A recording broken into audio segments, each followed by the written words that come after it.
Bonsoir et bienvenue en direct dans 100% Belge, une émission qui, comme tous les soirs, vous sera à 100% consacrée à votre actualité, à votre vie, à votre région aussi, avec d'abord ce soir une grande affaire qui nous emmène au cœur de Bruxelles, oui, mais au cœur de la Belgique tout entière aussi, puisque vous êtes 80% à vouloir aller revoter. On n'a pas de gouvernement bruxellois depuis 1 an et des poussières, eh bien retournons aux urnes, c'est le message que vous nous faites passer, on verra ce qu'on en pense et si c'est possible ou pas. Nous irons aussi du côté d'Alter, pourquoi ? Parce que c'est la commune de Clément qui depuis hier est devenu quasi officiellement le fils du prince Laurent. Savait-on dans cette commune, est-ce que c'était un secret de polichinelle ou pas ? Adelin Massard sera nos yeux et nos oreilles sur place et nous dira tout ce qu'on savait et tout ce qu'on cachait peut-être au cœur de cette commune. Nous serons aussi à Wagnolet où un incendie a perturbé évidemment toute la commune, incendie qui a brisé une famille, oui, mais voilà une polémique qui surgit. Pourquoi ? Parce que les pompiers ont mis 25 minutes à intervenir. Est-ce trop ou pas ? On verra dans un instant s'il y a des règles à ce sujet. Enfin, c'est une véritable tornade qui va dévaster peut-être ce plateau. Adrien Deviveur monte sur scène pour parler du trouble du déficit de l'attention dont il souffre depuis des années et des années. Il en avait fait un livre, il en fait désormais un spectacle. Il nous en parlera ici ce soir avec l'avocat numéro 1 de Belgique, Steve Gries, qui est de la partie évidemment et qui sera là pour nous éclairer ce soir. À ses côtés, une apprentie avocate, Carole Teruzzi, qui a passé toute sa journée à faire du droit, mais les journalistes aussi. Une des grandes plumes, une des grandes voix, un des grands visages du journalisme belge. Jean-Marc Guéraille sera là aussi, avec à ses côtés la chroniqueuse la plus connue de TikTok, Camille Terlinden. Et ça aussi, c'est 100% belge. Bienvenue, c'est déjà l'épisode numéro 8. C'est pourri, gamin! Je viens de me faire cacaquin. Quelle clette se paye. Je vends des cornichons. Enlève la chaise à papy tout de suite. Allons enfants de la patrie. Je vous jure, Steve, qu'aujourd'hui, toute la journée, Carole nous a écrit en disant « Moi, je veux faire du droit. Je suis passionné par le droit avec toutes les recherches que vous m'avez imposées aujourd'hui. Oui. Je veux me reconvertir en juriste. Est-ce qu'il y a de la place dans votre cabinet ?» Est-ce que c'est possible? Il y a toujours de la place pour des gens motivés, donc bienvenue. C'est C'est signé. gentil, merci. Vous vous mettrez en dehors de ce studio Tout à fait. d'accord sur les conditions salariales, sur les affaires à fait. contractuelles. Ça ne nous regarde pas. Ce qui nous regarde, c'est votre actualité à vous. Et rentrons tout de suite au cœur de la Belgique avec les visages à la une.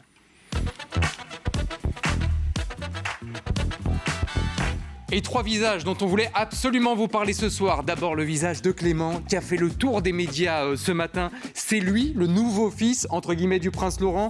On ira dans sa région dans quelques instants. Le visage de Karl de Montcharling, qui était accusé de viol, qui a été condamné, oui, mais pour atteinte à l'intégrité sexuelle. Et la nuance est importante. Et puis, nous parlerons aussi de Maxime Pans, ce policier qui avait été touché lors d'un contrôle de routine, touché par une balle. Il avait préféré mourir. C'était son choix suite aux blessures qu'il avait subies. Il a été hier décoré, mais on verra ce qui a changé pour les policiers depuis ce drame qui remonte à 2019. D'abord, évidemment, le visage numéro 1, c'est celui de Clément. Clément qui a fait la une de toute la presse ce matin. Alors, on a vu des photos de lui petit. Et c'est vrai qu'à ce moment-là, Jean-Marc, la ressemblance avec le prince Laurent n'était pas évidente.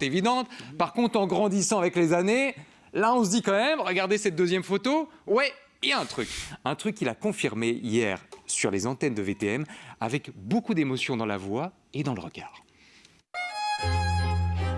Ja, ze zegt, jouw papa is prins, hè? Die papa is die manier.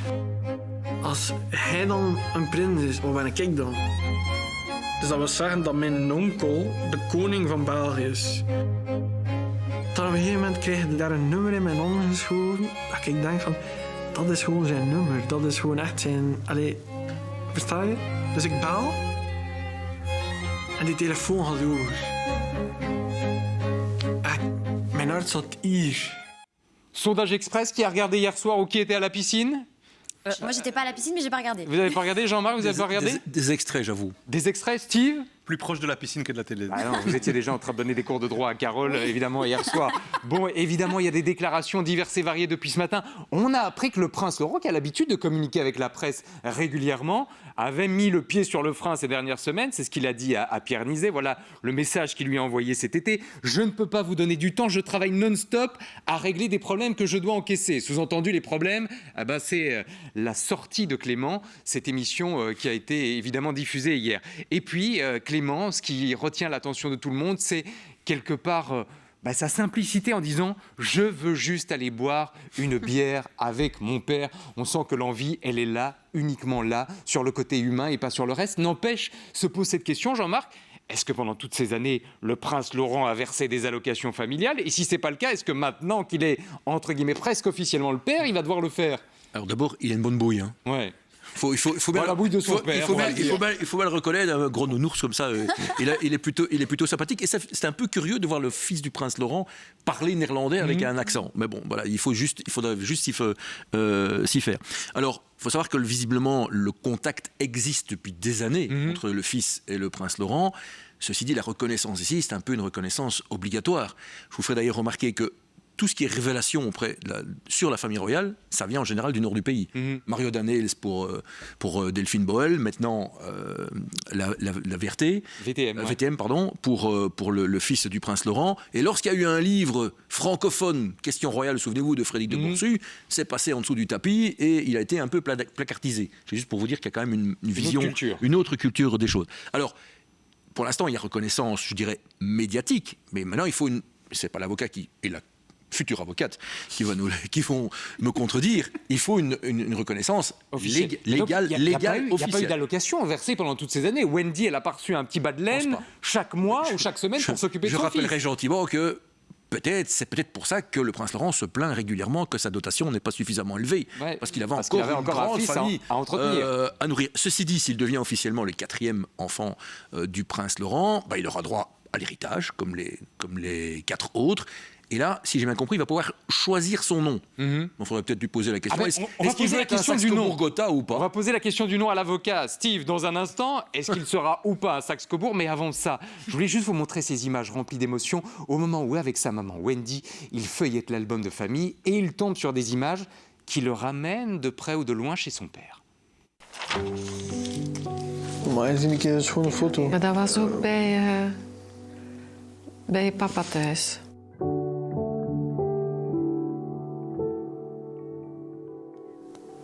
Dat weet ik ook niet meer. Dat weet ik ook niet meer, nee. En dat dan ook hier? Ja, in de tuin.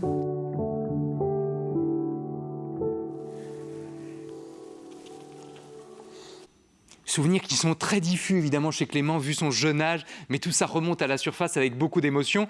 Steve, vous êtes, jusqu'à preuve du contraire, l'homme de droit sur ce plateau, même si bientôt concurrencé. Est-ce qu'il va devoir entreprendre des démarches, aller à la commune, faire d'autres choses s'il veut devenir officiellement un Saxe-Cobourg? Alors, pas très compliqué, mais des démarches quand même. Vous y avez répondu en partie en introduction. Vous avez dit qu'il est quasi officiellement le fils du prince Laurent, mais pas officiellement. Ou en tout cas, pas qu'on le sache.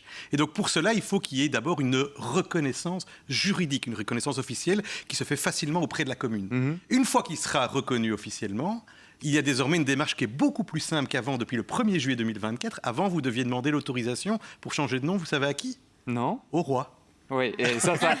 Alors, comment dire Je ne sais pas comment ça se serait passé sur ce coup-là. C'est le serpent qui sort la queue. Donc il a dit, maintenant, depuis le 1er juillet 2024, également un changement pour une personne majeure uniquement à la commune, pour les personnes dont on connaît les parents, donc c'est-à-dire qu'ils sont reconnus comme tels. Il faudra donc 2 déclarations à la commune, simplement, sans demander l'autorisation du souverain. Et j'aurais une question pour tout à l'heure. Est-ce que les allocations familiales, il pourra les demander de façon rétroactive ou pas? Mais ça, c'est un autre problème. Vous savez, parle de la commune, là où il devra peut-être faire sa demande de reconnaissance. C'est là que nous sommes aussi en direct ce soir. Ça se passe du côté d'Alter, où on rejoint Adelin Massard. Bonsoir Adelin, avec une grande question. Est-ce que là-bas, dans la région, c'était un peu un secret de polichinelle, cette histoire?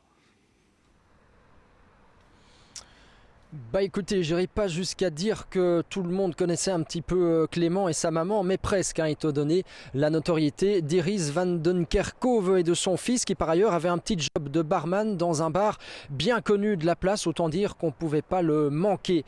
Et donc impossible de passer à côté, chacun avait déjà sa petite idée sur l'identité de son papa au vu de la ressemblance avec le prince Laurent, comme vous l'avez peut-être vu. Autre indice, dans les années 90, Iris van den Kerkhove avait avoué avoir rencontré rencontrer le prince Laurent et avoir passé du bon temps avec lui. Mais ici, on nous a dit que le sujet était un petit peu tabou et que la mentalité des habitants de la ville était de ne pas forcément en parler et que le sujet ne les intéressait pas plus que ça. Au contraire de la polémique, par exemple, du bourgmestre qui a démissionné, Peter De Crème, c'était ce lundi. Toujours est-il que depuis 24 heures, désormais, c'est officiel. Clément est bel et bien le fils du prince Laurent et ça n'a pas vraiment étonné grand monde ici à Alter en discutant avec les quelques habitants. Pour eux, c'était presque déjà acté que Clément était le fils du prince. Peut-être que maintenant que tout cela a été rendu public, on va en parler plus facilement dans la commune. C'est en tout cas le souhait de Clément qui aspire à une vie plus tranquille et comme vous l'avez déjà dit,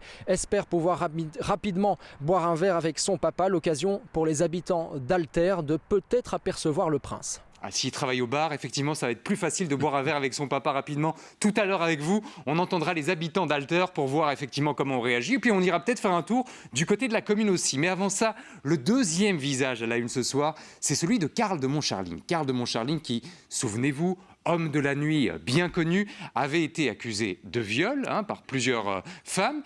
Son procès s'est tenu, le verdict est tombé. Il est très clair, il n'est pas condamné pour viol, mais pour atteinte à l'intégrité physique de personnes mineures. Voilà sa réaction à la sortie du tribunal. Il faut dire ce qui est juste. Ce sont deux filles qui m'ont embrassé il y a plus de 10 ans, et qui après ont monté un cinéma. Ce cinéma a terminé dans votre émission Investigation, Madame de la RTBF, avec les conséquences sociales, économiques pour moi et ma famille. Il faut être extrêmement précis ce soir. Il a donc été acquitté des viols reprochés, on va le montrer, c'est écrit dans la Libre ce matin, ainsi que du 3e dossier d'atteinte à l'intégrité sexuelle de 2015. Par contre, et plutôt en complément, le tribunal l'a condamné à une simple reconnaissance de culpabilité au vu du dépassement du délai raisonnable. Carole, en tant que jeune apprenti juriste, vous vous êtes penchée sur ce dossier. Ça veut dire quoi cette condamnation? Que demain, s'il veut rouvrir une discothèque, s'il veut reprendre ses activités dans le monde de la nuit, il a le droit de le faire? Alors, pour répondre directement à cette question, oui, il a le droit, effectivement. Mais pour répondre un peu plus en détail à votre question, et je remercie d'ailleurs, excusez-moi maître, j'ai fait un faux pas, mais j'ai demandé à un autre maître, Alain Bartholomeusen. Et donc, en fait, Karl de Montcharling, il a été renvoyé devant le tribunal pour 2 chefs d'accusation. Vous l'avez dit, viol et atteinte à l'intégrité sexuelle de mineurs.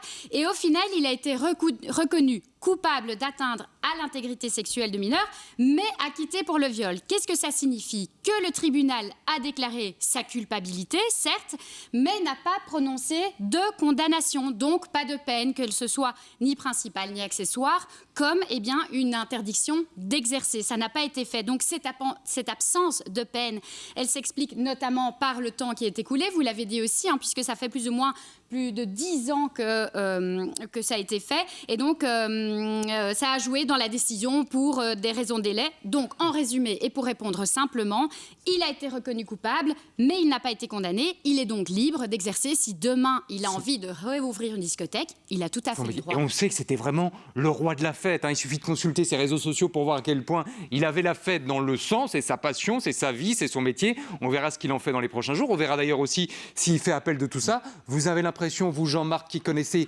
bien ce monde-là et sans doute bien cette personnalité, que ça va être compliqué pour lui de revenir sur le devant de la scène? Alors, depuis que l'affaire a été révélée, il a dû fermer un certain nombre d'établissements, notamment tout près de la place Poulart. Donc je ne suis pas sûr qu'il va se relancer dans des affaires de ce type-là, parce qu'il y aura de toute façon une ombre au-dessus de lui. J'ai quand même une petite question au vrai avocat, si je puis me permettre. Jusqu'à présent, attendez. Moi, la condamnation pour atteinte sexuelle sur mineur, c'est choquant. C'est pour moi aussi choquant qu'un viol. Donc j'aimerais connaître la différence. Liées, sans rentrer dans les détails, mais des questions liées pour les victimes, c'est pas très technique, à l'insertion d'un membre ou d'un objet finalement dans l'intégrité physique d'une personne. Ça, c'est au niveau technique. Et en fait, il a été une déclaration de culpabilité parce qu'il y a eu dépassement du délai raisonnable, parce que c'est une affaire qui avait été classée par le parquet et qui a été rouverte suite au reportage de la RTBF. Et ensuite, simplement, le temps avait passé et le tribunal a considéré... C'est pas facile à comprendre. Je peux comprendre, mais que le délai était trop long en tout cas. D'ailleurs, je pense que Karl de Montcharline a dit qu'il comptait faire appel. Oui. On ne sait pas encore, c'est pas très clair. À la sortie du tribunal, il n'était pas clair sur je fais appel, je fais pas appel. On suivra évidemment ce dossier. Et je crois que le tribunal a aussi retenu le fait que depuis que l'affaire était sortie, il s'était entre guillemets, je dis bien entre guillemets, tenu à carreau, qu'il n'y avait pas eu d'affaires supplémentaires depuis. Le troisième visage, oui, je comprends évidemment votre réaction sur ce coup-là, Camille. Troisième visage au cœur de l'actualité, c'est celui de Maxime Pence. Maxime Pence, vous le connaissez très certainement, parce qu'il a fait l'actualité. C'est ce policier qui, en 2019, lors d'un banal contrôle routier, avait été touché par une balle. Il avait fait le choix, vu son état physique, de se retirer de ce monde. On se souvient de sa vie, voilà à quoi elle ressemblait depuis cet accident. Une vie en chaise, une vie d'handicapé. Et hier, il a été mis à l'honneur, décoré de la croix civique de première classe, avec le chef de corps, son ancien patron, qui était là évidemment en soutien, mais aussi pour recueillir et en témoin finalement de sa mémoire. Pas de routine dans notre travail et donc chaque intervention peut mener à des faits dramatiques et donc ça rappelle aussi à toutes les policières, tous les policiers qu'à tout moment la vigilance est de mise. Cette reconnaissance d'aujourd'hui, ce n'est qu'un moment symbolique, mais c'est quand même quelque chose qui vous touche? C'est un moment pour moi très important, cette reconnaissance par les plus hautes autorités de notre État pour ces actes de bravoure, ces actes héroïques qui ont été posés il y a maintenant 6 ans.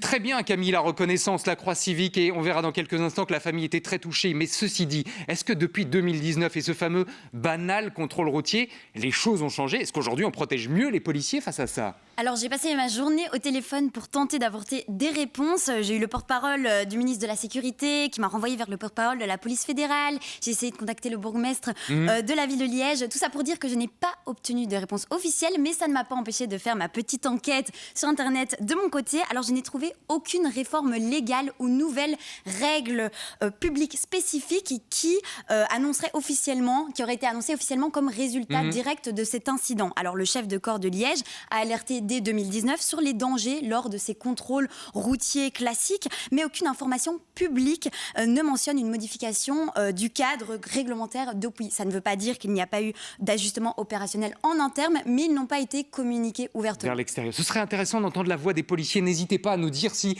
depuis le 2019, votre vie a un peu changé lors de ces contrôles routiers. Je voudrais juste qu'on voit les images de la famille, parce que cet homme-là a laissé des enfants derrière lui. Ils étaient là, présents, pour eux aussi saluer la mémoire de leur papa. Il est l'heure de continuer à faire le tour du pays et de peut-être passer près de chez vous.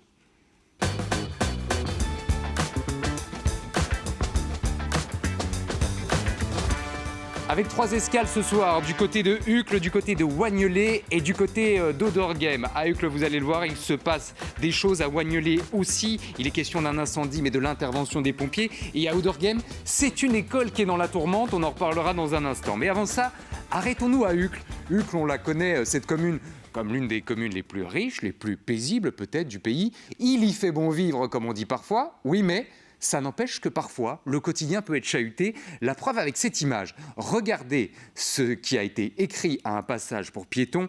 Les mots sont clairs, ils sont extrêmement choquants. Mort aux Juifs. Voilà un tag purement et simplement antisémite. Le bourgmestre de la commune, Boris Diliès, était particulièrement remonté et on le comprend. C'est à lui de traiter ce genre de dossier. C'est à lui de nettoyer tout ça. Voilà sa déclaration. C'est inadmissible de voir ça dans nos rues. C'est une honte, ce qu'on vit en ce moment en matière d'antisémitisme. Il y a un antisémitisme décomplexé qui s'est installé. Steve, je me tourne vers vous parce qu'il faut peut-être rappeler ce soir à tous ceux qui s'amusent, et on va mettre le mot amuser avec beaucoup de guillemets, ce qu'ils risquent en faisant ça. C'est extrêmement grave, c'est pas du tout un incident isolé. Hein. Il y a vraiment un antisémitisme décomplexé. Il y a des croix gammées qui ont été également vues à Uccle et dans d'autres communes, à Etterbeek, je pense. Donc c'est quand même extrêmement grave. Et c'est un délit d'incitation à la haine raciale qui peut être puni de peine de prison. Alors, peine de prison qui, au départ, dans la loi de 1980, la loi Moureau, n'est que d'1 an maximum, mais qui peut être aggravée en fonction des circonstances, en fonction des récidives éventuelles. Mais donc, on est bel et bien dans une infraction grave qui peut amener à de la prison, et on a tout à fait raison de ne pas banaliser ça dans notre société où le vivre ensemble est un vrai enjeu. Les petits malins qui s'amusent à faire ça avec leur spray, quelle que soit leur position politique par ailleurs concernant le conflit et la guerre entre Israël et la Palestine, écoutez la parole de l'avocat ce soir et prenez conscience de ce que vous risquez, même si on n'est pas là pour faire la morale ni la police. Autre arrêt qui nous interpelle et autre histoire, mais là aussi on est encore dans du vandalisme pur et dur, même si on est dans un autre coin du pays. On est à Nandrin, à l'école communale de Villers-le-Temple. Là, on s'est simplement amusé à détériorer le matériel d'une école. Un toboggan, des pots, des bêtises pareilles. On est rentré dans l'école et on a vandalisé purement et simplement. Le bourgmestre Christophe Ovidio est particulièrement remonté parce que c'est gratuit. La justice, on sait que pour un toboggan, elle ne va pas faire grand-chose, ce n'est pas un dossier prioritaire. Lui, en tant que bourgmestre, il peut faire quelque chose, il peut prendre des sanctions tout seul sans passer par la case justice? Non, figurez-vous que donc, j'ai eu Christophe Ovidio, le bourgmestre de la ville de Nandrin, je l'ai eu au téléphone et non, malheureusement, il ne peut rien faire parce que c'est tout simplement le travail de la police et donc il ne peut rien faire. Par contre, effectivement, une plainte a été déposée et une enquête est en cours parce que les voisins ont vu quand même certaines choses et donc c'est le travail de la police, il ne peut rien faire et la seule chose c'est que c'est par principe. On ne rentre pas chez les gens et on ne va pas casser des choses, surtout dans une école. Je ne comprends pas personnellement, elle a vraiment le plaisir de me dire que je vais aller vandaliser une petite école avec des jouets, des objets. Alors heureusement, et on les remercie tous, il y a les employés, les ouvriers communaux qui réparent et qui font ce qu'ils peuvent pour justement replacer et remplacer les différents objets et les jouets qui ont été malheureusement vandalisés. Les vandales, on ne les a toujours pas encore trouvés. C'est encore une fois le travail de la police. Mais voilà, il n'y a aucun plaisir à faire ça. Ne le faites pas. Je voulais faire de vous une avocate, je crois que je vais faire de vous une bourgmestre. Ah, enfin, avec votre accord, bien évidemment. Vous ferez votre choix de carrière. Petite différence, il faut être élu. Oui, c'est vrai, j'avais oublié. Moi, je vote pour vous, c'est un détail, merci. C'est peut-être plus facile d'être élu que de se taper 5 années de droit, mais ça, c'est un autre problème. Et le barreau par ailleurs. Alors, autre escale qu'on voulait faire ce soir, elle nous emmène dans la région de Charleroi, très exactement à Oignelet. Oignelet, il y a les plaisirs de la fête, la fameuse Ducasse là-bas, mais il y a aussi, là encore, des incidents, et on voulait vous parler de cet incendie qui a gravement touché une famille, Hélène, Delphine, qui en sont les principales victimes. Les images de cet incendie font froid dans le dos, on a pu les apercevoir notamment sur les réseaux sociaux. Un drame humain, certes, mais une petite polémique aussi sur le temps d'intervention des pompiers. Regardez dans la presse ce matin, on se demande si 25 minutes, c'est dans la DH, ce n'est pas trop pour l'intervention des pompiers, ce à quoi le bourgmestre de Fleuris, Loïc Dayer, a réagi en disant il n'est pas possible d'être partout en 12 minutes maximum.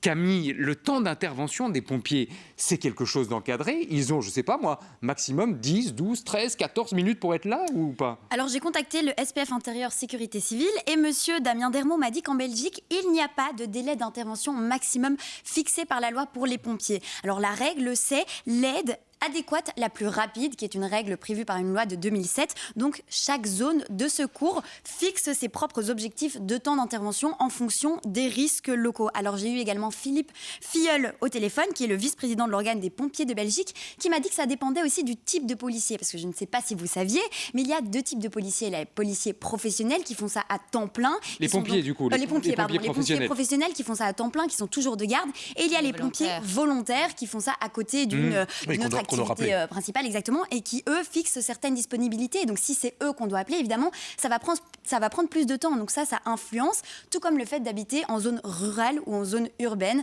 Évidemment, ça joue aussi sur le temps d'intervention. Ouais. Mais donc, il n'y a pas je crois qu'il y a des casernes supplémentaires qui vont par ailleurs être créées. On est en plein là-dedans du côté de Fleurus. Oui. Je vais juste ajouter un petit complément. Vous avez déjà vu la difficulté de circuler dans certains endroits avec un camion de pompiers. Les ronds-points, on a mis des ronds-points partout. Ça dépend des heures de pointe, exactement. Je vous mets au défi de prendre un rond-point avec une voiture de pompier, un camion de pompier rapidement, et mobilier urbain qui parfois est placé à peu près n'importe où. Donc, pas forcément toujours la faute des pompiers. Vous avez raison de rappeler que c'est un paramètre qu'on n'a pas toujours en tête, effectivement, quand on fait des aménagements territoriaux. Donc, ils m'ont dit qu'ils essayaient de le faire en 15 minutes maximum. C'est un peu la règle qu'ils se fixent officieusement, on va dire, mais il n'y a pas de loi nationale. Et quelle serait la sanction? Voilà, c'est ça. J'ai demandé s'il y avait une sanction. Il me dit, mais non, difficile de ne pas entendre non plus la colère, la frustration, la tristesse de la famille qui se dit pourquoi nous, ça a été 25 minutes alors que pour d'autres c'est beaucoup plus rapide. Alors cette question-là, on la réglera au niveau politique et au niveau de Fleurus. En attendant, on fait une nouvelle escale qui nous ramène du côté de Bruxelles et plus exactement à Oudergem, dans une école cette fois. Cette école s'appelle Sainte-Bernadette. C'est là qu'on a découvert cette histoire ce matin dans la capitale. Un éducateur soupçonné de comportements sexuels déplacés. Au cœur d'une école pas tout à fait comme les autres. On est dans un enseignement spécialisé et on aime le dire, on fait les choses là-bas à notre façon. Ce qui différencie notre établissement, ce sont principalement le nombre d'élèves par classe et la prise en charge personnalisée des élèves par notre équipe paramédicale et pédagogique. Nous adaptons notre façon d'enseigner aux difficultés de vos enfants. Ah oui, je ne sais pas si l'éducateur en question avait tout compris au vu des témoignages qui sont sortis dans la presse ce matin. Témoignages anonymes, je vous en livre 2 extraits, pas plus.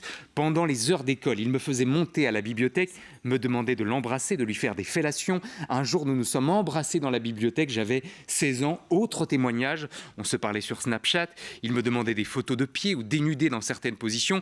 J'ai toujours refusé de lui envoyer, mais lui m'en a envoyé plusieurs fois. Il était apparemment, d'après certains témoignages, obsédé par les pieds. Ça fait partie des éléments de l'enquête. En attendant, l'école, je ne vais pas dire qu'elle se protège, mais elle répond « Attention, il y a quand même la présomption d'innocence dans ce dossier, qu'on entend parfaitement, Jean-Marc. Mais en attendant que tout ça soit éclairci au niveau judiciaire, est-ce qu'il reste dans l'école, il reste comme éducateur ou il a dû faire un pas de côté ?» La position d'école, c'est cacher le problème, ça va le résoudre. Évidemment. Donc il reste ? Évidemment, oui. Ah non, mais c'est scandaleux. Oui, mais ce que j'entends là et ce que je lis, c'est totalement inaudible. Inaudible. Parce qu'il y a quand même un faisceau de présomptions. Je vais essayer de garder mes mots les plus calmes possibles. Un faisceau. Le type va sur Snapchat. Rien à voir avec l'école en question, puisque c'est un réseau social que tu peux utiliser, que tu utilises d'ailleurs en général en dehors. On a quand même l'impression que l'école était un peu son terrain de chasse. Il a eu 2 enfants avec une ancienne élève, qu'il a donc séduite à l'époque. Et on rajoute à ça quand même des circonstances, pour moi, aggravantes. 1, l'état de faiblesse de ces jeunes filles, visiblement. C'était pour certaines mineures, pas toutes, mais pour certaines. L'autorité que cet éducateur avait, et l'âge. Donc, moi, je pense que l'école aurait dû, à minima, l'écarter. Tout à fait. Le temps, au moins, que la clarté soit faite sur ce dossier. Cacher le problème, on ça va est pas le très résoudre. surpris. Présomption d'innocence, on sera toujours les premiers ici dans cette émission à la défendre dans n'importe quel domaine. Thibaut, ça sent pas bon. Mais Steve, on ne peut pas lui demander de rester à la maison au minimum. Mais absolument, et ça se fait très régulièrement. Il ne faut même pas regarder le faisceau de présomption, les faits tels qu'ils sont reportés. Je suis resté dans les limites. Non, mais les faits juste pour sont dire très que, graves, ce qui veut donc dire qu'il est présumé innocent, mais que pour son bien, pour le bien des élèves, pour le bien de l'institution, il doit être écarté temporairement, suspendu le temps que la manière soit faite. C'est une manière de balancer les choses entre la présomption d'innocence et la protection à la fois la sienne, les victimes potentielles et l'institution. Je pense d'ailleurs, Steve, pour rebondir sur ce que tu dis, que si ça avait été fait, on n'en aurait peut-être même pas parlé. Parce qu'on aurait laissé libre cours à l'enquête et il y aurait eu par ailleurs, un écartement. Jean-Marc, des témoignages de professeurs, même certains professeurs se livrent aujourd'hui en disant j'y ai pas cru à l'époque quand on m'en parlait, mais aujourd'hui force est de constater que ça fait sens. Parce que ça le retourne pour moi aussi. Alors on espère que l'école peut encore revoir sa position et c'est peut-être aussi à ça que peut servir cette émission. Cette émission qui dans un instant va voir dévaler en plateau une véritable tornade. Cette tornade s'appelle Adrien Deviveur. On le sait, il est touché par le trouble du déficit de l'attention. Il en a été quelque part, et il en est toujours, l'ambassadeur en Belgique. Il en a fait un livre. Cette fois, il monte sur scène et il vient nous en parler ici, à quelques jours de la première. À tout de suite. On est toujours en direct dans 100% Belge ce soir, au cœur d'une Belgique un peu chahutée, notamment du côté d'Alter. Alter, c'est la commune de Clément, le nouveau fils du prince Laurent. On verra si dans la commune, tout le monde savait et surtout, ce qui va se passer dans les prochains jours. Va-t-il se rendre à la commune pour déposer sa demande officielle de reconnaissance ou pas? Nous parlerons aussi de ces Belges. Vous êtes 80% à vouloir aller revoter, en tout cas du côté de Bruxelles, pour former un gouvernement. Alors, on fait quoi? Ça marche ou pas? On vous dira tout dans un instant. Enfin, notre gouvernement, le fédéral celui-là, veut s'attaquer à la shrinkflation. Vous savez, ces marques qui gardent le même prix pour les produits, mais qui diminuent la taille, le poids et des tas d'autres choses encore, sans vous le dire. Comment on va faire pour lutter contre ce phénomène? Ce sera la question de ce soir. On en parle avec toute l'équipe dans un instant. Mais d'abord, place au consulat.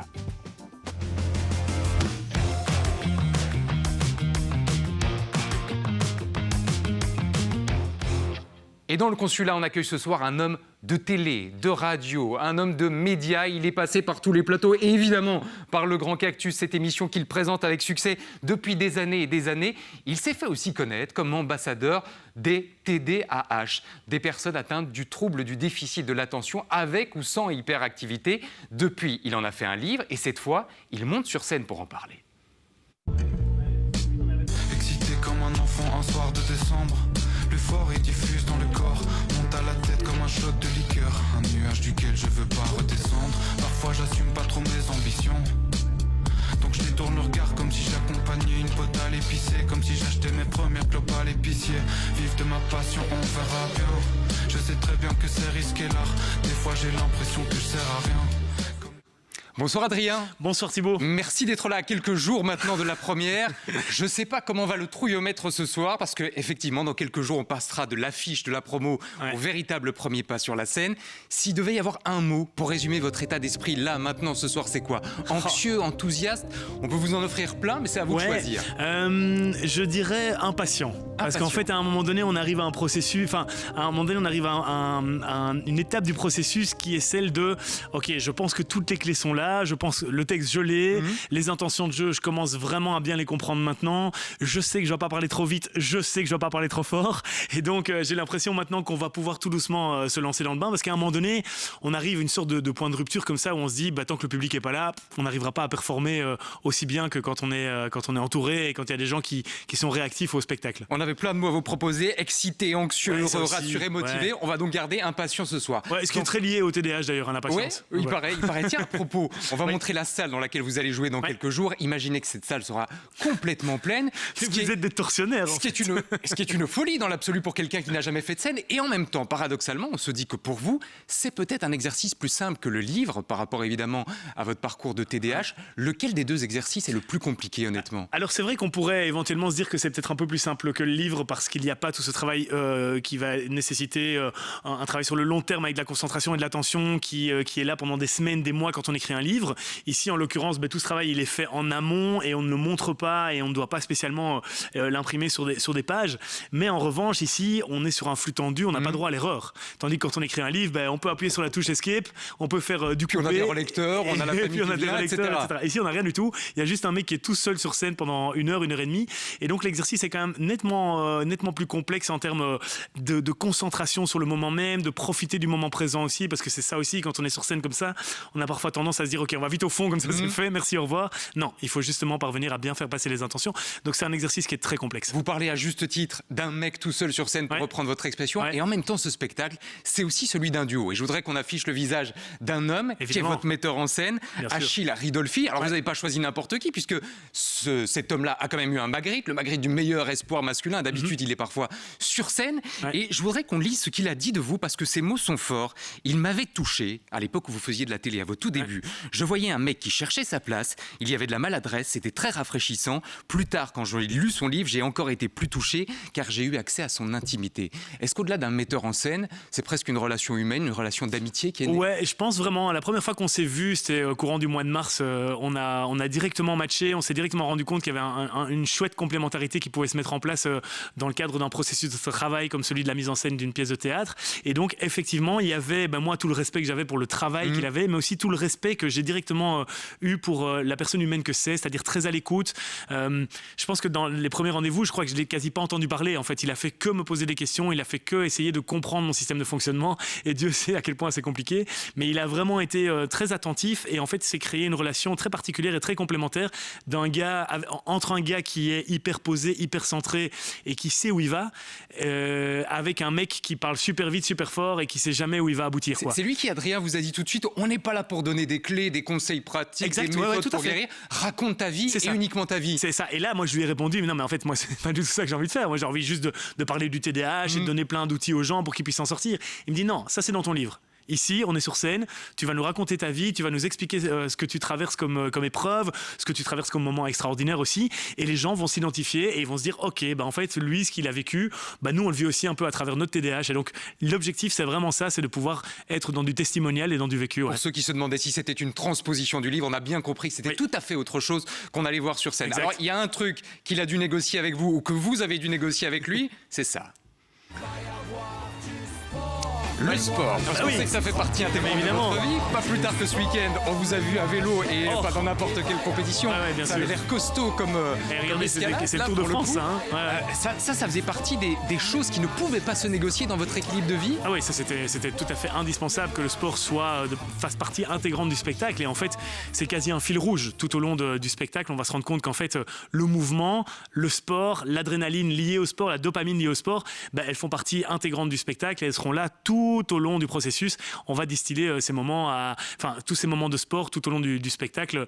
Il y a un vélo sur scène. Voilà, ça explique déjà un un peu élément sur scène, mais c'était un élément aussi en dehors de la scène, parce que vous avez travaillé comme jamais sur ce spectacle. C'est lui qui le dit, mais en même temps, vous avez négocié avec lui une petite sortie à vélo de temps en temps, voire même régulièrement, de 25 km, parce que ça faisait partie de votre équilibre dans la préparation. En fait, j'ai joint l'utile à l'agréable, c'est-à-dire que moi, j'habite à 25 km du TTO, et donc je me suis dit, tous les matins et tous les soirs, je vais rentrer à vélo, partir à vélo le matin et revenir à vélo chez moi le soir. Et donc ça me permettait de m'aérer le matin avant de m'enfermer pendant 6 à 7 heures sur le plateau du théâtre, et puis de pouvoir décompresser un peu sur mon vélo en traversant la forêt de Soignes pour rentrer à la maison.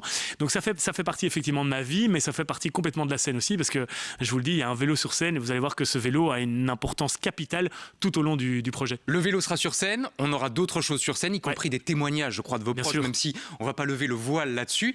Quel est le regard qui comptera le plus pour vous le soir de la première? Est-ce que c'est celui de vos parents, celui de Jérôme de Warzé, celui de vos copains, ou alors celui de ces deux petits bouts qu'on a évidemment, que vous avez cachés et légitimement? Oui, je montre pas leur visage, tout à fait. Est-ce qu'ils vont venir et est-ce que leur regard va compter? Le grand va venir. Le grand Gaspard, il a 7 ans, donc lui, je pense que c'est OK qu'il vienne et qu'il puisse rester comme ça dans la salle pendant 1 heure et demie. Oui, bien sûr, mais en fait, eux, ça fait depuis le début du processus que je leur explique que papa va faire un spectacle. Au moment où j'ai commencé à travailler sur ce spectacle, c'était le moment des fancifères. Et donc, ils sont très vite identifiés, en fait. C'est la fancifère de papa, Ouais, quoi. c'est ça, exactement. Sauf qu'il n'y a pas la chanson Ouest de Alané, là, le truc, ça y a pas. Mais par contre, effectivement, il y a eu une sorte de lien, et donc ils se sont dit, ah oui, OK. Donc nous, on fait la fancifère, mais papa, il fait un spectacle. Et donc, au fur et à mesure du processus, je répétais mes textes à la maison. Et donc, parfois, ils m'entendaient parler tout seul. Et là, j'entendais Gaspard qui me disait, ah, papa est en train de répéter son spectacle. Donc, ils ont vraiment fait partie intégrante du processus. Et je pense que c'est important pour Gaspard qu'il puisse le voir, pour qu'il puisse se rendre compte aussi de ce que c'est, en fait, un seul en scène, de ce que c'est le théâtre, de ce que son papa a fait et a préparé pendant des mois. Donc, rien que pour ça, je trouve que c'est important. Après, pour le contenu, ça l'est aussi. Mais bon, à 7 ans, il a peut-être pas encore toutes les notions pour capter exactement le message qui va passer. Mais donc, oui, ils ont fait partie intégrante du projet depuis toujours. Je le fais aussi parce que j'ai envie qu'ils soient fiers de ce que papa transmet comme message, parce que globalement, moi, cette mise en scène, ce théâtre, c'est pas spécialement pour moi que je le fais surtout parce que j'ai envie de transmettre un message sur le TDAH, et je trouve que l'information est encore trop peu répandue maintenant à propos de cette affection mentale, et donc voilà, j'ai envie qu'ils soient fiers du fait que leur papa est un peu un porte-parole d'un trouble qui existe de plus en plus dans nos sociétés. Alors, on parle de la famille, on va remonter l'arbre généalogique et parler de vos parents, parce que la dernière fois que vous étiez venu sur ce plateau, vous aviez évoqué votre maman avec cette anecdote complètement folle. Le diagnostic est fait, et puis ma mère m'en reparle une fois, elle m'en reparle une deuxième fois, tiens, je vois que tu t'investis un peu dans le truc. Et puis après quelques mois, elle me dit, mais en fait, je pense que je suis aussi TDAH, parce qu'elle s'est rendue compte en lisant les trucs, la sensibilisation sur les différentes prises de parole que j'ai effectuées, elle s'est dit, ouais, mais en fait, voilà. Elle a remarqué que vous partagiez ça aussi. Est-ce que le but pour tous les autres, en sortant de la salle de spectacle, c'est de se dire, ouais, moi aussi, je suis peut-être touché. En gros, est-ce que vous allez servir de grand diagnostic, ou c'est pas du tout le but? Alors ça, c'est dangereux, parce que c'est vrai qu'il y a beaucoup de gens qui ont tendance à s'auto-diagnostiquer et de se dire, OK, j'ai reconnu dans 1 ou 2 des symptômes qu'on a évoqués, je me reconnais un peu, c'est-à-dire je perds mes clés de temps en temps, ou j'ai tendance à parler un peu trop vite. Et donc très souvent, il y a des gens qui ont tendance à s'auto-diagnostiquer, ce qui en fait est totalement contre-productif, parce que l'objectif justement d'une pièce de théâtre comme celle-là, ou de livres comme ceux que j'ai écrits, c'est d'essayer d'expliquer que la symptomatologie, elle est énorme. On est dans un spectre, en fait, et que donc c'est pas parce qu'il y a 2 éléments qui sont similaires qu'il faut tout de suite se dire, OK, je suis TDAH. Donc faisons confiance aux médecins. Faisons confiance aux médecins, ça c'est la base. Il y a d'ailleurs un médecin qui interviendra dans ce spectacle, parce qu'il faut un garant médical, un garant scientifique. Mais l'objectif, c'est simplement de dire, tiens, en fait, ça évoque quelque chose chez moi, ça pourrait peut-être me mettre la puce à l'oreille, et peut-être que ce serait bien que j'aille quand même voir un neurologue ou un psychiatre. On accumule les indices ce soir, le médecin, le vélo, les témoignages de proches, on en sait déjà beaucoup plus. Spectacle qui intervient peut-être aussi à un bon moment dans votre carrière, vous l'avez dit, j'étais peut-être dans une période où j'avais l'impression de tourner un peu en rond, il était grand temps que je me plonge dans un challenge, que je me mette en danger. Ça veut dire que la prochaine étape, parce qu'on vous connaît, il y a chaque fois un défi qui s'enchaîne au précédent, c'est quoi? C'est par exemple ceci, un plateau de cinéma, et pourquoi pas la tornade qui deviendrait un film en plus d'une pièce de théâtre? Ce serait pas mal, ouais. En fait, j'avais éventuellement évoqué cette idée-là aussi, de plutôt mettre ce livre sous un format audiovisuel. Mais comme je travaille dans l'audiovisuel, je me disais que c'était un peu trop simple, en fait. Tout était déjà un peu facile, parce que j'avais déjà pas mal de contacts et tout. Donc, je préférais quand même être sur une marche supérieure et de me dire, mets-toi quand même vraiment bien en danger. Mais il est clair que ce livre pourrait tout à fait s'adapter, je dirais plutôt dans un format un peu de série courte, des mini-formats de série qui pourraient fonctionner avec des exemples de la vie au quotidien, et qui sont des trucs assez amusants qu'on pourrait partager. Donc oui, clairement, en fait, moi, mon objectif, c'est de parler de ce TDAH sous tous les formats possibles et imaginables. Quand j'ai écrit un livre, il y a plein de gens qui m'ont dit, OK, mais moi, je suis TDAH, je suis incapable de me plonger dans un livre. Donc je me suis dit, il faut trouver d'autres solutions. Donc il y a le théâtre, après, il peut y avoir des formats audiovisuels, après, il peut y avoir plein de choses. Je peux aussi me balader avec une camionnettes dans les rues en parlant du TDAH pour essayer d'attraper l'attention des gens. En fait, le but, c'est ça, c'est juste d'aller capter et d'attirer les gens vers cette problématique. Et comme on sait que vous avez besoin d'un nouveau défi systématiquement, on est très curieux de découvrir le prochain. Alors, dans votre fil Instagram, on a quand même remarqué une photo qui a fait beaucoup de bruit ces derniers jours. Une photo de vous, amoureux. Alors, on va pas vous demander qui c'est, qu'est-ce qui se passe dans votre vie privée, mais question très simple, est-ce que vous êtes heureux aujourd'hui? Alors moi, je pars toujours du principe que je pense qu'il est impossible d'arriver à la plénitude du bonheur. Je crois plutôt que le chemin qui y mène est vraiment très important, et c'est là qu'on trouve les choses les plus vertueuses en termes notamment de dopamine et de choses qui se passent dans notre corps. Et donc pour le moment, j'ai l'impression d'être sur un très bon chemin, et c'est ça qui me rend effectivement sans doute heureux, mais j'ai l'impression d'être sur un bon chemin. Et on vous suivra sur ce chemin à partir du 16 septembre au TTO, c'est jusqu'au 4 octobre prochain. Spectacle à découvrir. Comme vous êtes meilleur que nous pour faire la promo, on va se quitter sur vous en train de faire la promo de ce spectacle. Merci Adrien d'être passé nous voir et rendez-vous sur scène. Bon les amis, vous l'avez compris, on vous attend nombreux ici au TTO pour venir voir la tornade du 16 septembre au 4 octobre. Je compte sur vous, vous pouvez réserver vos places bien sûr en ligne. Vous allez voir, vous n'allez pas être déçus. Et on sera là pour la première, comptez sur nous, il est l'heure de remettre des diplômes.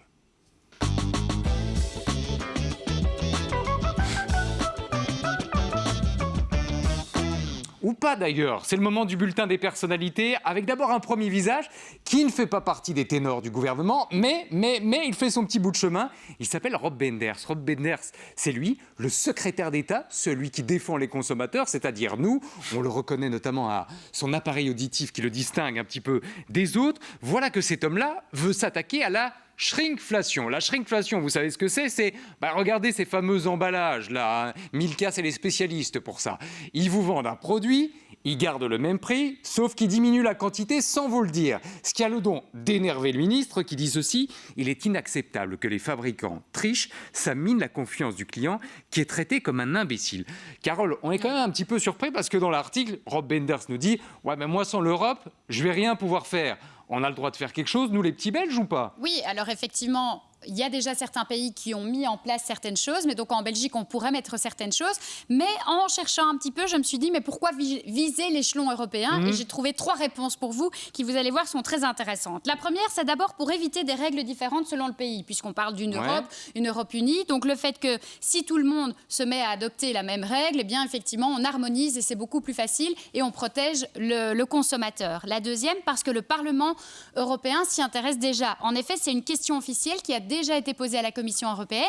Ça signifie qu'il y a donc plusieurs pays européens qui sont intéressés qui se sont penchés sur cette question pour protéger leurs consommateurs. Encore une fois, si l'Europe et la Commission européenne s'y intéressent... laissons-les faire. Voilà, laissons-les faire. Et enfin, pour s'aligner sur ce que font déjà certains pays, je vous l'ai dit, la France, l'Italie, la Hongrie, l'Allemagne ont mis en place ou envisagent de mettre en place certaines choses pour encore protéger cette shrinkflation ou alors réduflation en français.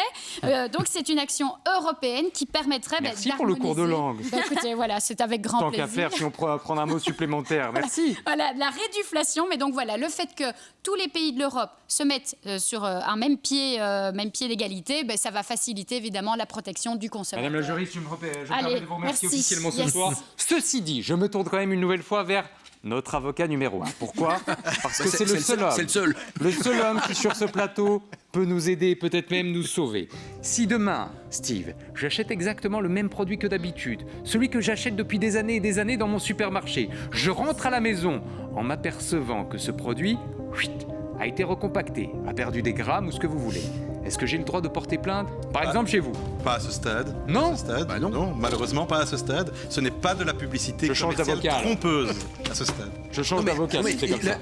Je pointe dans ce que tu as dit que le ministre a dit sans nous prévenir. Mais je suis producteur, je vous ai prévenu. Si vous lisez les étiquettes, on nous incite toujours à les lire. C'est juste que c'est écrit en tout petit. Sur l'étiquette, l'eau est passée à 1,25 au lieu d'1,50. Attendez, vous allez chauffer le spécialiste de la consommation. Les chips, promis, on en fera un débat la prochaine fois. Si vous voulez rapidement répondre. Oui, les chips, ça a toujours été comme ça. Plusieurs choses à dire. D'abord, ça va évoluer au niveau européen et ça va devenir certainement une publicité commerciale trompeuse. Avec une étiquette. Il y a eu un projet de loi qui a été déposé l'année passée en Belgique et qui n'est pas encore passé, mais c'est possible que ça revienne. Et puis on peut adopter une législation comme en France qui a été adoptée en 2024, c'est de dire comme on a en matière de solde. Vous savez, on a un système dans lequel si le prix n'est pas le prix de référence, on doit pouvoir l'afficher. Et dans ce cas-là, on peut tout à fait prévoir en France, il était indiqué que les supermarchés de plus de 400 mètres carrés doivent indiquer à partir du moment où la quantité les a supermarchés diminué. étaient les premiers à aller. On avance parce qu'on a un deuxième visage à qui on veut remettre un bulletin, un diplôme, ce que vous voulez. Ce visage, c'est celui de Petra de Sutter. Pourquoi ? Parce que vendredi, celle qui a été ministre du précédent gouvernement de la Vivaldi va changer de vie et va avoir sa première rentrée universitaire comme rectrice. Ça va devenir, Camille, la première femme transgenre rectrice d'université. Bête question que certains se sont posées ce matin. Ça aurait été possible dans une université catholique ou dans d'autres où il aurait fallu changer les règles ? Alors, les universités catholiques en Belgique restent liées à une tradition chrétienne, mais ce sont des institutions académiques autonomes, publiquement financées.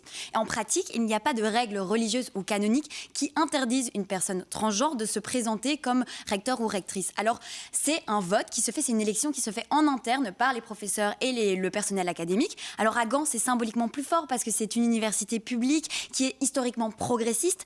On peut s'imaginer on peut se dire que pour les universités catholiques, ça susciterait plus de débats internes par rapport à ce lien avec l'identité religieuse, mais juridiquement et institutionnellement, rien ne l'empêche. Que des techniciens ce soir, que des juristes brillants. Et vous allez voir que dans un instant, nous allons parler d'une nouvelle personnalité. On va déjà afficher son visage. Cette personnalité, c'est Paul Magnette. Pourquoi ?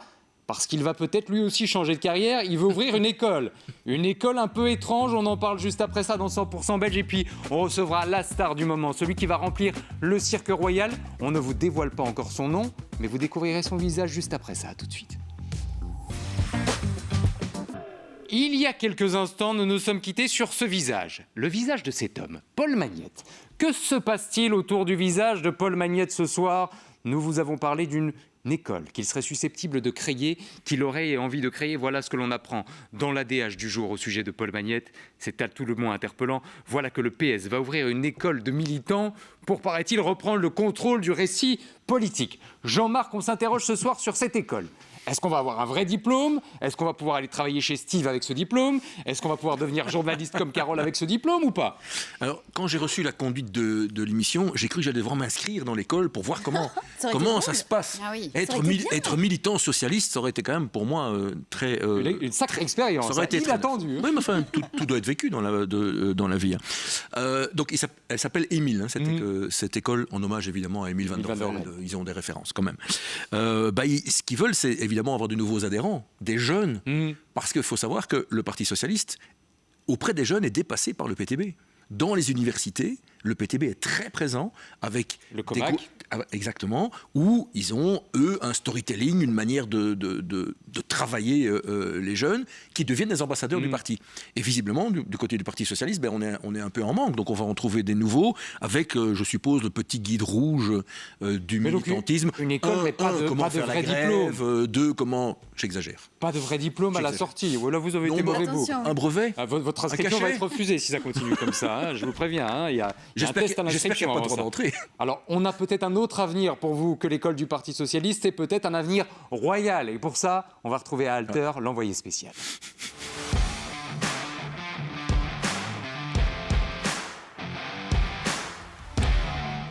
Jean-Marc Guéraille est-il un autre fils caché du prince Laurent ? C'est la question que toute la Belgique se pose ce soir. Mais avant ça, elle s'intéresse évidemment à Clément, dont on a découvert le visage depuis hier. Clément est donc le fils, entre guillemets, caché, mais plus caché du prince Laurent. Il habite du côté d'Alter, où on retrouve ce soir Adelin Massard. Adelin, on se pose depuis tout à l'heure la question, est-ce que tout le monde savait là-bas, chez vous, ou pas ? Est-ce qu'on le découvre ce soir ? Écoutez, l'annonce a été faite hier officiellement, mais ici c'est comme si tout le monde était au courant depuis toujours que Clément était le fils de Wendy Van Wantem et du prince Laurent. J'ai parcouru la ville, j'ai été jusqu'à la place principale, j'ai été jusqu'à la commune. Les gens se cachent un petit peu afin de ne pas donner d'avis. Ce n'est pas dans la mentalité des habitants de Alter de se mêler de ce genre de choses, m'a-t-on dit. Toujours est-il que lorsque je prononçais le prénom de Clément ou de sa maman, tout le monde voyait de qui il s'agissait et où il vivait. Il faisait presque des grands yeux pour me dire en fait nous on le savait depuis le début, mais on ne préfère pas s'en mêler et ça ne nous intéresse pas plus que cela. C'était donc un secret de polichinelle comme vous l'avez dit tout à l'heure, surtout qu'à l'époque la relation entre le prince Laurent et Wendy Van Wantem a été pas mal médiatisée. Après 25 ans, c'est désormais officiel pour le grand public tout du moins. Clément est bel et bien le fils du prince Laurent. Merci Adelin d'avoir été notre envoyé spécial ce soir et on admire la discrétion des habitants dans tous les sens du terme. Il est l'heure d'ouvrir la grande affaire.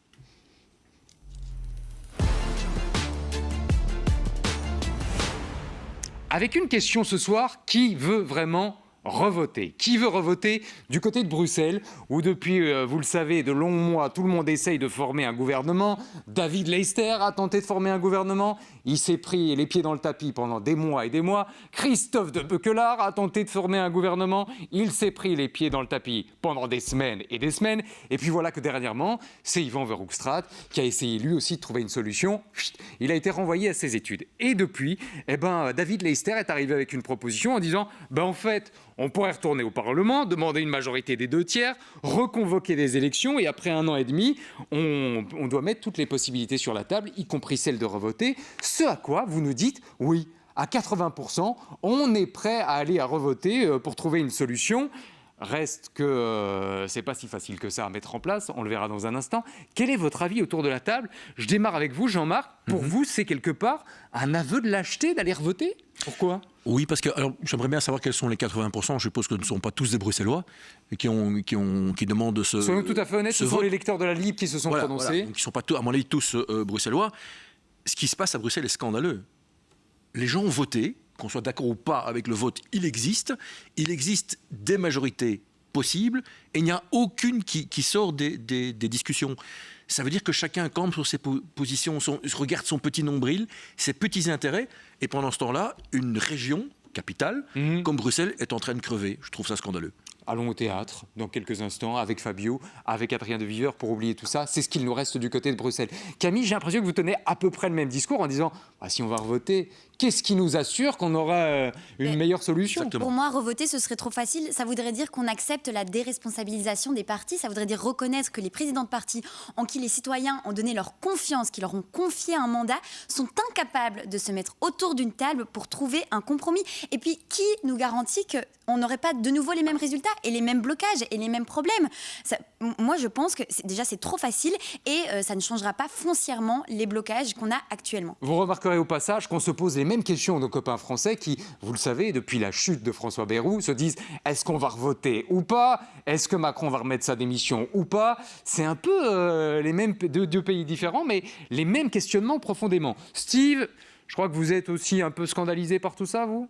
La Belgique ou la France? Par la Belgique, par Bruxelles, ce qui se passe chez nous. Oui, alors moi je fais les mêmes constats que Jean-Marc. Je suis tout à fait scandalisé. J'ai eu l'occasion de le dire à plusieurs reprises. Je pense qu'il n'y a aucune réforme qui est prise. Les grands travaux ne peuvent pas être entrepris. Les associations ne sont plus financées. On a un vrai blocage qui est scandaleux.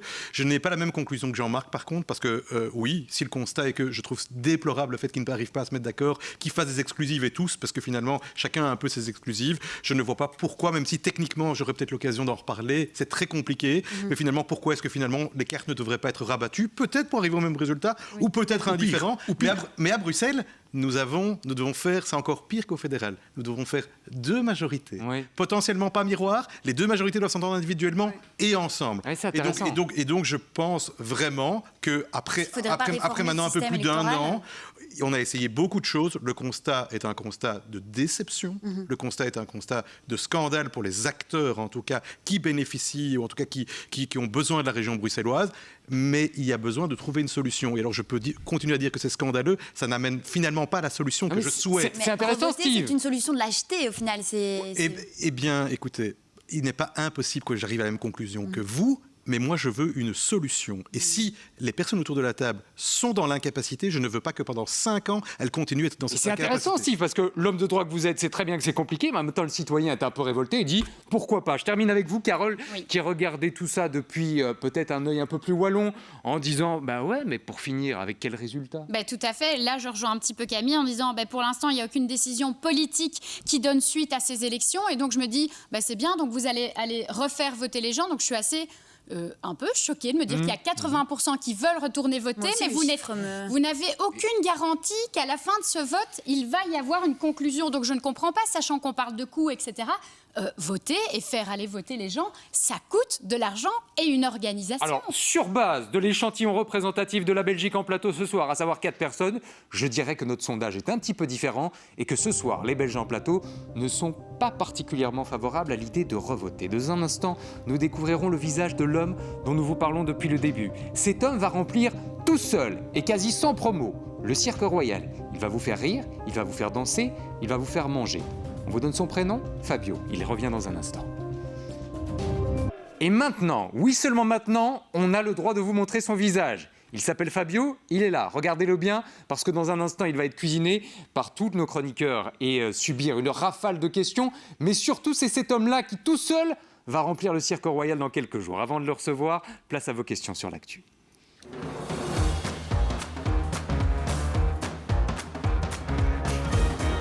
Avec d'abord la première question, et elle est pour vous, Jean-Marc, elle concerne Belfius. Alors, il y a une sacrée bisbrouille chez Belfius. Voilà ce qu'on nous écrit. J'ai vu que Belfius s'était trompé en envoyant 4000 courriers à la mauvaise adresse. Donc, en gros, mon voisin a peut-être reçu mon courrier et c'est exactement ce que j'ai sur mon compte. Ça a été publié dans la DH ce matin. On a été très surpris de découvrir cette erreur. C'est plus qu'une erreur, c'est une faute. Il va se passer quoi? Ils vont être sanctionnés, Belfius? Et c'est vrai, ce type de scénario peut se produire? Moi, j'ai pas reçu le mail avec votre compte, Thibault. Bah, heureusement. Non, il n'y a pas vu grand-chose, d'ailleurs. Donc, visiblement, je ne suis pas concerné. Mais c'est un peu, j'ai glissé chef, comme réaction du côté de Belfius. Toutes nos excuses, nos plates excuses, nos plus plates excuses, on ne va plus le faire. Mais c'est une erreur grossière. Mais sans sanction, du coup. Ah non, tu ne peux pas être condamné, sauf s'il y a un dépôt de plainte officielle, ce dont je ne suis pas au courant. Et notamment l'autorité de protection des données. Ouais. Oui, on espère évidemment que la majorité des Belges n'ont pas ouvert le courrier qui ne leur était pas destiné, mais ça c'est une autre paire de manches. Autre question, tiens, elle concerne l'enseignement à domicile. Figurez-vous que ça cartonne et que ça interpelle forcément ce soir. Je vois que l'enseignement à domicile cartonne. Est-ce que c'est parce que ça coûte moins cher? Question qui, je pense, vous est adressée, Camille. C'est ça la raison de ce carton? Eh bien, pas vraiment. L'enseignement à domicile, ce n'est pas un choix économique. Les parents, ils doivent acheter les manuels eux-mêmes, organiser l'enseignement, parfois même payer pour des cours privés qui sont, on le sait, très onéreux. Alors, ça ne revient pas à moins cher. Au contraire, souvent, ça attire pour d'autres raisons, que ce soit une recherche de flexibilité, des pédagogies alternatives, ou alors pour des situations particulières d'un enfant qui est en souffrance, qui subit du harcèlement à l'école, ou ce genre de choses. Et j'ai vu que la ministre de l'Enseignement, Valérie Glatini, n'était pas forcément favorable à l'enseignement à domicile en disant ce serait bien qu'ils reviennent dans nos écoles. C'est là qu'est véritablement leur place. On verra quel est le plan qu'elle met en place pour tout ça. Autre question qui concerne les armes. Et notre spécialiste armement, c'est évidemment Carole Teroudi sur ce plateau. Vous le savez, c'est la guerrière. J'ai vu qu'on avait exporté moins d'armes en 2024. Bizarre, nous dit-on. Il n'y a jamais eu autant de guerres dans le monde. Est-ce que vous avez une explication? C'est vrai qu'on a entendu, je crois, hier, Adrien Delimon, le ministre-président de la région Wallonne, dire « Bah ouais, cette année, on a fait, entre guillemets, un moins bon chiffre ». Oui, alors effectivement, ça peut paraître bizarre, sachant qu'il y a pas mal de conflits. Mais en fait, en réalité, ça n'est pas une baisse. C'est juste qu'en 2022 et en 2023, il y a eu, et la Belgique avait exporté de très grandes quantités exceptionnelles pour ces années-là, ce qui avait gonflé les chiffres, comme par exemple des pièces pour des avions militaires, tandis qu'en 2024, en fait, on n'est pas sur une baisse, on est sur des chiffres plus ou moins normaux et standards, mais il faut reconnaître que la Belgique et surtout la Wallonie a des règles très strictes pour exporter des armes, et donc effectivement, le ministre Adrien Delimon a d'ailleurs annoncé qu'il voulait un petit peu simplifier cette procédure pour permettre à nos entreprises de pouvoir exporter... Ça n'avait pas été bien reçu par tout le monde d'ailleurs, en disant vous allez envoyer vos armes aux quatre coins du monde. Mais c'est un débat qu'on laissera pour d'autres et pour une prochaine fois. Lui est prêt à partir à la guerre. Ce sera le 18 septembre prochain au Cirque Royal. Il est notre invité, il est surtout sur le feu ce soir.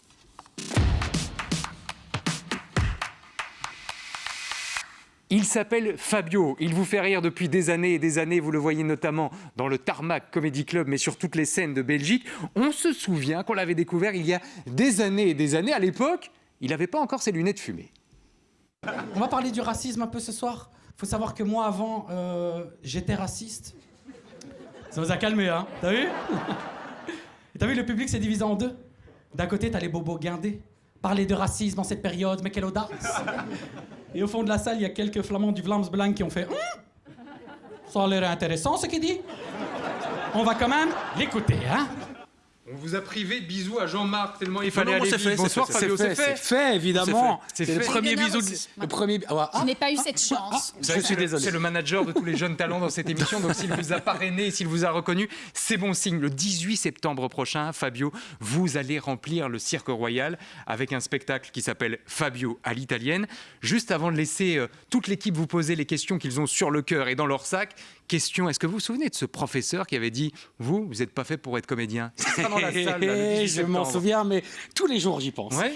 Et c'est ça qui me pousse aussi un peu vers l'avant. C'est chouette de se dire, on a réussi, on l'a fait, et tant pis pour ce que les gens pensent. Il y a une place gratuite pour lui ou il va la payer comme Il y en tout a le même monde? 2 pour lui. Il y en a même 2 pour lui. Alors, si professeur, vous voulez venir accompagner, n'hésitez pas à contacter Fabio.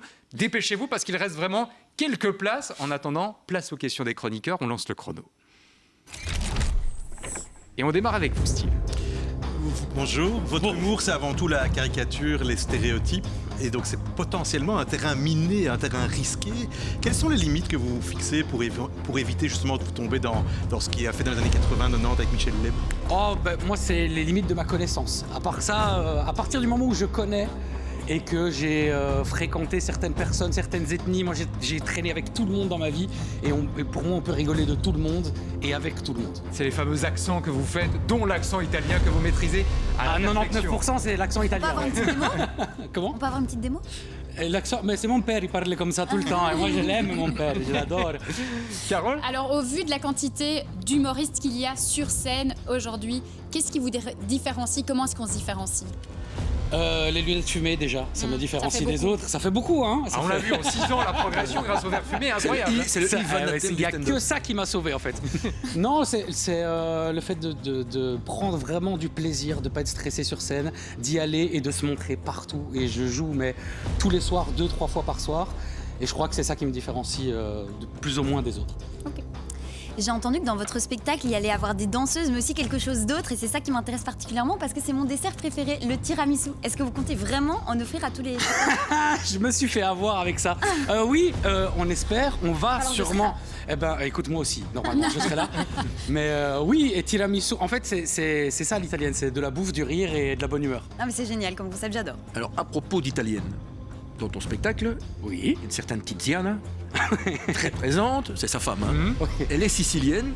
Alors, toi qui vis tous les jours avec elle, est-ce qu'elle est aussi jalouse que cela? Non, le grand jaloux dans cette histoire, c'est moi. Donc je me suis un peu projeté, jalouse, oui, comme tout le monde, mais avec un regard, je sais que j'ai été trop loin par contre. Là, donc elle me fait... Je l'aime, hein. Des fois j'ai plus peur que ce que je ne l'aime, je te dis la vérité. Et si vous avez besoin d'un avocat pour vos problèmes avec Tiziana, on a Steve qui a d'ailleurs une autre question pour vous. Vous parlez énormément de l'Italie, évidemment. Oui. Qu'est-ce que vous aimez le plus dans l'Italie et qu'est-ce que vous détestez le plus dans l'Italie? Qu'est-ce que j'aime le plus en Italie? C'est la bouffe, les femmes, la dolce vita, le café, le parmigiano. J'ai toujours une cafetière sur moi en plus, elle est là. Ah, merci. Et, je me la suis Donc faite. on peut lui donner un coup sur la cafetière. Exactement. Ce que je déteste le plus en Italie, des fois c'est les Italiens, ouais. Alors, ça va être votre première au Cirque Royal. Ouais. On vous aurait dit ça il y a 5 ans. Quelle aurait été votre réaction? Je me serais dit c'est pas possible. C'est pas possible parce que moi j'ai débarqué il y a 5 ans, j'avais 1000 abonnés sur Insta et aujourd'hui ça compte dans les vues, etc. Et en fait il m'a fallu quelqu'un pour me donner un petit coup de pied dans le derrière et me dire tu peux y aller et aujourd'hui on l'a fait. Et donc ouais, je suis très très très content. Donc si je devais me retrouver il y a 5 ans et me dire je me dirais tu peux le faire. Continue quoi. Exactement. Ouais. Camille? Si vous deviez résumer votre spectacle en un mot, qu'est-ce que vous diriez? Amour. Bouffe. Amour, avant tout c'est de l'amour. C'est joli. Alors, il y a énormément d'humoristes belges qui ont un peu le syndrome de réussir à Paris. Est-ce que tu as la même chose? Bien sûr. Tu as envie de réussir à Paris? Absolument. Mais Paris, c'est un rêve un peu pour tout le monde. Hein. Paris, c'est. J'ai été quelques jours là-bas, c'est un peu une industrie, c'est un truc de fou. Et, Parce que la réception du public français est très différente. Ouais, mais il y a une cote avec les humoristes belges et il faut en profiter. Donc il faut aller à Paris. Et pas en Italie? C'est important. Si, c'est le but aussi, parce qu'il y a tellement peu justement en Italie qu'il faut maintenant y aller quoi. Et vous serez quelque part le premier belgo-italien à réussir à Paris. Ils ont tous essayé sous l'étiquette belge. Vous allez réussir sous les 2 étiquettes, si je vous comprends bien. J'espère bien. J'espère bien. Je suis autant italien que belge. J'aime autant l'Italie que la Belgique. Et réussir en France, c'est le Graal pour Voilà. On sera là pour la première escale le 18 septembre, nous, au Cirque Royal. On sera là aussi pour vous suivre du côté de Paris. Je reviens juste un instant sur Tiziana. On l'a bien compris, c'est un personnage essentiel de votre vie, mais du spectacle aussi. Est-ce que vous lui faites relire toutes les vannes? Est-ce qu'elle doit valider, en gros, est-ce que c'est un peu le juge de paix? Ouais. Co-auteur du spectacle. Co-auteur du spectacle. J'ai fait mon spectacle, là, je l'ai testé, la version du Cirque Royal lundi passé, et j'ai dit dans le spectacle, elle a écrit 40% des vannes de ce spectacle, et elle a crié dans le public, on est à 60, Fabio. Donc on va dire qu'elle a écrit 60. De nouveau, je rappelle à Tiziana, nous avons un avocat. S'il y a des problèmes de droit d'auteur, n'hésitez pas, il est là pour tous les problèmes. Je vous propose un excellent sketch quand ils achètent une maison à deux. Ça, je vous le conseille. Parce que vous l'avez dit, votre manager est là. C'est top plein de second degré. C'est vrai que tu m'as vu beaucoup de fois. Le parrain a validé le spectacle de Fabio. Fabio à l'italienne, c'est au Cirque Royal le 18 septembre. Vous voulez rester avec nous pour la fin de l'émission? Mais avec plaisir. On fait une petite place au show aux côtés du parrain. Avec Prenez plaisir. place. Et nous, pendant ce temps-là, on lance l'info de dernière minute.